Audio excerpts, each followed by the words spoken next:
السلام علیکم ورحمۃ اللہ وبرکاتہ۔ تمام دوست احباب، امید ہے کہ خیریت سے ہوں گے۔ دوستو، آج ہم آپ لوگوں کے ساتھ واقعے کو شیئر کرنے جا رہے ہیں جو حقیقت پر مبنی ہے۔ دوستو، حضور علیہ السلام شب معراج میں بیت المقدس کی طرف جاتے ہوئے مصر کے قریب ایک مقام سے گزرے تو انہوں نے نہایت ہی اعلیٰ اور زبردست خوشبو آنے لگی۔ آپ صلی اللہ تعالی علیہ وآلہ وسلم نے حضرت جبریل علیہ السلام سے پوچھا، یہ خوشبو کیسی ہے؟ جواب ملا کہ فرعون کی بیٹی کی باندی مشاطہ اور اس کی اولاد کی قبر سے آ رہی ہے۔ پھر حضرت جبریل علیہ السلام نے اس کا قصہ بیان کیا۔ مشاطہ فرعون کی بیٹی کی خادمہ تھی اور وہ خفیہ طور پر اسلام لا چکی۔ ایک دن فرعون لڑکی کنگھی کر رہی تھی اور کنگھی کرتے کرتے اس کے ہاتھ سے اتفاقاً کنگھی گر پڑی۔ وہ مشاطہ اٹھانے لگی تو اس کی زبان سے بے ساختہ بسم اللہ نکل گیا۔ اس پر شہزادی نے کہا کہ تم نے آج عجیب کلمہ بولا ہے، رب تو میرے باپ فرعون ہے، تو پھر تم نے کس کا نام لے لیا؟ اس نے جواب دیا کہ فرعون رب نہیں بلکہ وہ رب اللہ تبارک و تعالی ہے جو مجھے اور تجھے اور خود فرعون کو روزی دیتا ہے، رزق دیتا ہے۔ شہزادی نے کہا کہ اچھا، تو میرے باپ کے سوا کسی اور کو اپنا رب مانتی ہے؟ اس نے جواب دیا، ہاں، میرا تیرا اور تیرے باپ سب کا رب اللہ تبارک و تعالی ہی ہے۔ شہزادی نے اپنے باپ سے کہلوایا کہ وہ سخت غضبناک ہوا۔ اس وقت میرے برسر دربار بلاوا بھیجا اور کہا کہ کیا تم میرے سوا کسی اور کو اپنا رب مانتی ہے؟ اس نے کہا کہ میرا اور تیرا رب اللہ تبارک و تعالی ہے جو بلندیوں اور بزرگیوں والا ہے۔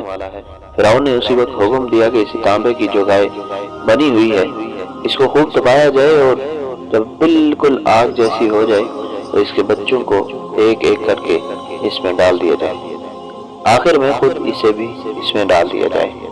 چنانچہ وہ گرم کی گئی۔ جب وہ آگ جیسی ہو گئی تو حکم دیا کہ اس کے بچوں کو ایک ایک کر کے اس میں ڈالنا شروع کر دے۔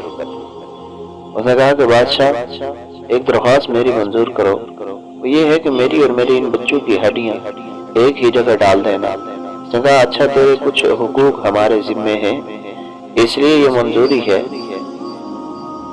یہ ہم منظور کرتے ہیں۔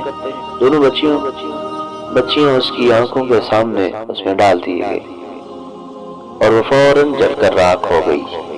پھر سب چھوٹے سے چھوٹے کی باری آئی جو ماں کی چھاتی سے لگا ہوا دودھ پی رہا تھا۔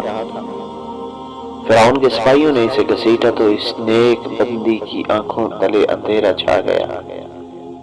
اللہ اکبر! اللہ تبارک و تعالیٰ نے اس بچے کو اسی وقت زبان دے دی اور اس نے بآواز بلند کہا، اماں جان افسوس نہ کر، اماں جان ذرا بھی پس و پیش نہ کرو، حق پر جان دینا ہی سب سے بڑی نیکی ہے۔ چنانچہ انہیں صبر آ گیا، اس بچے کو بھی آگ میں ڈال دیا گیا اور آخر میں ان کی ماں کو بھی اسی آگ سے انہیں جلا کر مار دیا گیا، وہ اسی آگ میں جل کر راکھ ہو گئی۔ یہ خوشبو کی مہکیں اسی کے جنتی محل سے آ رہی ہیں۔ یا رسول اللہ، وہی نیک بندی ہے جس کے محل سے یہ خوشبو آ رہی ہے۔